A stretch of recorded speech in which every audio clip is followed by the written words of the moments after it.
अखंडमंडलाकारं व्याप्तं येन चराचरं तत्पदं दर्शितं येन तस्मै श्री गुरुवे नमः।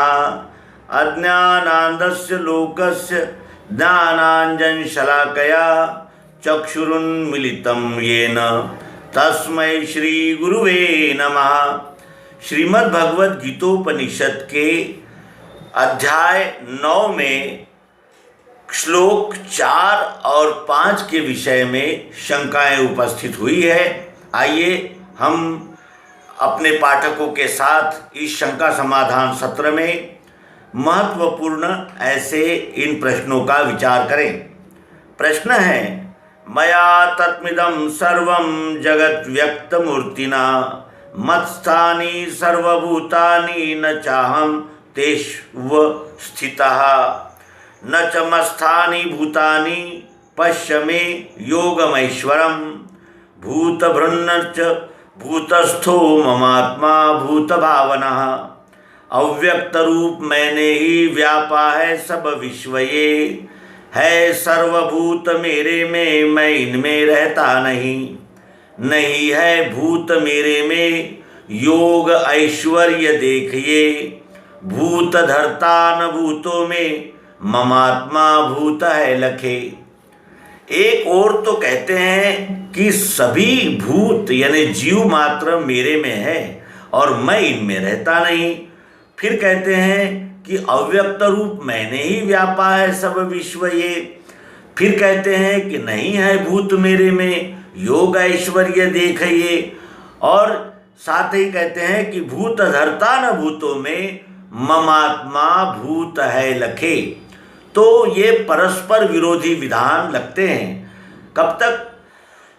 जब तक हम उसका मर्म नहीं जान लेते तब तक।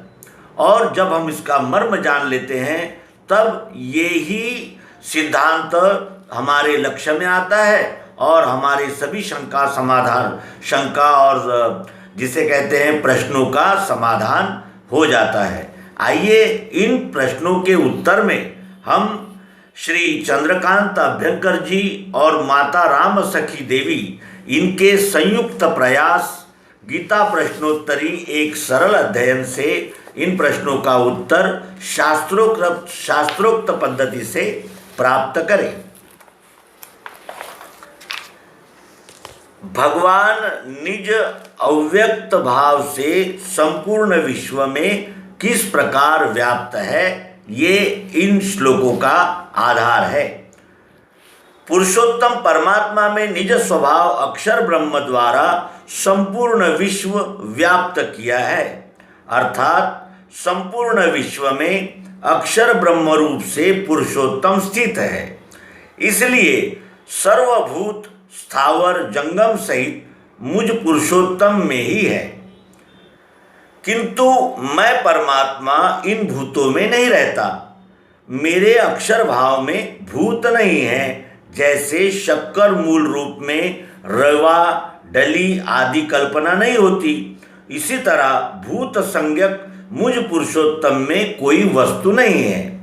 मेरे इस विज्ञान योग ऐश्वर्य अर्थात क्षराक्षर संयुक्त स्वरूप का वैभव देख कि भूतों को धारण करने वाला भूतों में नहीं है, क्योंकि मुझ पुरुषोत्तम का अक्षर भाव क्षर भाव भूतों का दृष्टा अर्थात लखने वाला है, भूतों का निर्माण करता नहीं, अतः मुझ में भूत नहीं है।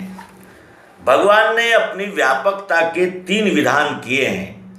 एक है सर्वभूत मेरे में, दूसरा मैं इनमें रहता नहीं और तीसरा नहीं है भूत मेरे में प्रथम विधान है। अब क्रमशः इन बातों को हम समझेंगे। प्रथम विधान है सर्वभूत मेरे में। इसमें भूत मात्र का निज स्वभाव अक्षर में लय बताते हुए अभेदता सिद्ध की है, अर्थात सर्व आप ही आप है। गीता अध्याय 7 श्लोक 7 के अनुसार उदाहरणार्थ बीज में वृक्ष तना शाखा पत्ते सब है और बीज का भाव वृक्ष उसने सबको व्याप्त किया है। इसी तरह पुरुषोत्तम बीज के अक्षर भाव रूप वृक्ष ने सब शाखा पत्तों को व्याप्त किया है।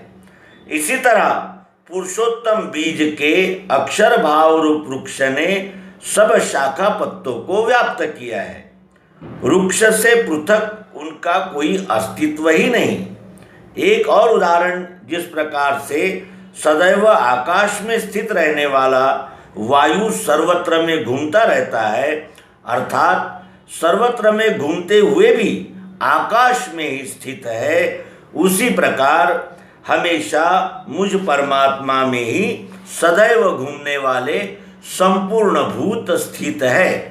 क्योंकि जैसे आकाश सर्वत्र में मौजूद है, वैसे ही मेरा अक्षर भाव सर्वव्यापी है, अर्थात अक्षर भाव द्वारा प्रकृति व्याप्त है एवं सब भूत प्राणी स्थावर जंगम प्रकृति में स्थित रहते हुए घूमने से अक्षर भाव में ही स्थित है। दूसरा, मैं इनमें रहता नहीं, परंतु बीज वृक्ष सहित शाखा पत्तों में नहीं रहता, उसी प्रकार परमात्मा भूतों में नहीं है।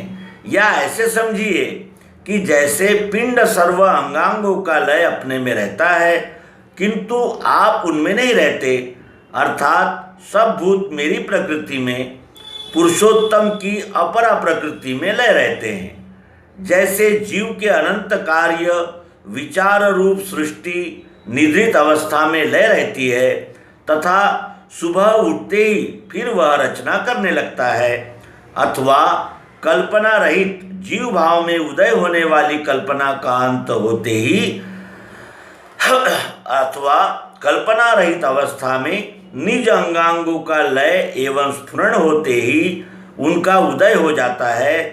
इसी प्रकार क्षर अक्षर पुरुषोत्तम इस त्रिपुटी की लय अवस्था में भूत मात्र प्रकृति में लय रहते हैं, तथा त्रिपुटी का भाव उदय होते ही भूत मात्र प्रकृति द्वारा प्रकट हो जाते हैं।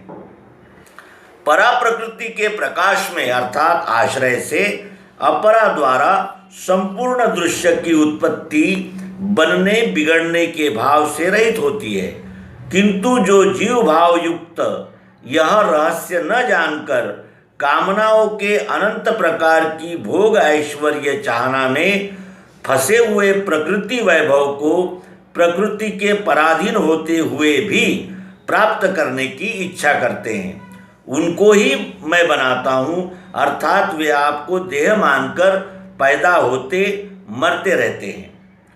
तात्पर्य यह कि जो आत्म साक्षात्कारवान गोविंद रूप ही है, वे न बनते हैं न बिगड़ते हैं, क्योंकि वे अनन्य है।